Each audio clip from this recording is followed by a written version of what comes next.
The house was built with 4 bedrooms, 2 large ones, this medium one, and one that's smaller that can only fit a single bed. And in this room we have an old-fashioned double, or a 3/4 or queen size bed, I believe they're called now, which is 4 feet wide rather than the usual 4 feet 6 of a modern double bed. And you can see that there's not all that much room, especially when you consider that where that chest of drawers is used to be the coal fire for heating the room. Now, all of the bedrooms had some standard features. One was a light switch at the headboard to switch on and off the main light, so that you didn't have to get out of bed to go over to the door to switch it off at night. And what we notice in the bedrooms, in all of them actually, is that the light fitting is in the window. And I used to think that this was so that the light fitting replicated the natural light that you would get during the day. But the public rooms, the dining room, the kitchen, the sitting room, have the lights fitted centrally, so that doesn't really make sense.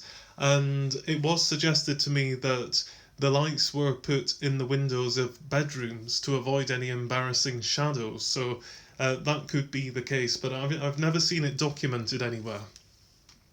And over by the light switch in by the door is where I peel back the wallpaper, and on the plaster underneath it says C. Brown and D. Wood, 13th of October 1936. And then below that, on a more recent sheet of paper, there was a signature saying papered by F. Cara, apprentice, and R. MacDonald, 3rd of March 1960.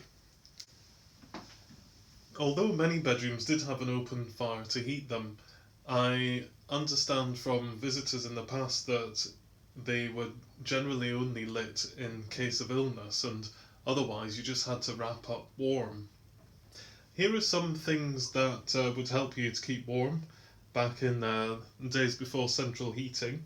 We have a range of woolen blankets here, and this one is from the wartime period when there was a control on the prices that manufacturers could charge on certain products. And this one says price control mark woven wool blanket. Now the size of this is 70 inches by 90. It weighs 4¼ pounds, and the maximum price chargeable for that was 32 shillings and 11 pence. And this one here, which is of the Lanaire Cell brand variety, this national price control label says that it's 72 inches by 92, so it's 2 inches bigger each way than this plain woolen blanket. But it's lightweight, and it only has 2½ pounds of wool in it rather than the 4½ pounds here.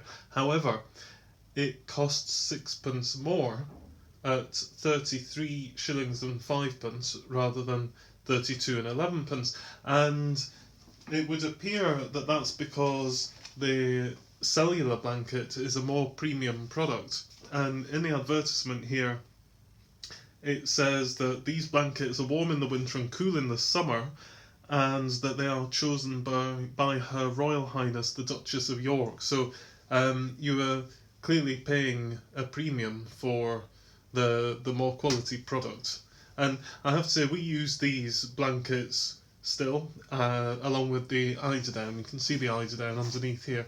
And these are quite heavy. Once you get 6 of these, which is what you need in the winter to keep warm, it is quite a weight on you, but you do get used to them.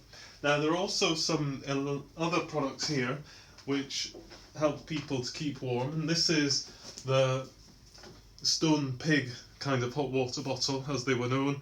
And this one was made by, it says Governcraft Pottery in Glasgow, and these are very heavy, solid things. And if you fill one of these with boiling water at night, it's still nice and warm in the morning, so you get heat from it all night. But of course you have to be careful not to burn yourself on it, because they are hot. And there's this, which is solid earthenware, and that's Magnet's electric bed warmer. Now this one you would heat up in the kitchen with the electric currents. There are the 2 prongs to plug it in, and it says there you must not have it switched on when it's in the bed. So you would heat that outside the bed and then just carry it up to the bedroom and put it in. And it's actually it's very heavy, but it's probably similar in weight to one of these when they're filled with water.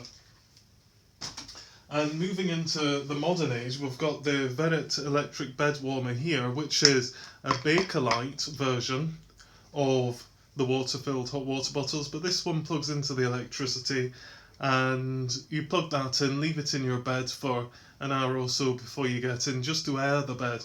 And I have tried this, and unfortunately what you end up with is about a square foot of warm space in the whole of your bed. The rest of it's freezing cold, so it's maybe not as practical as the ones that you fill with water that can keep you warm all night.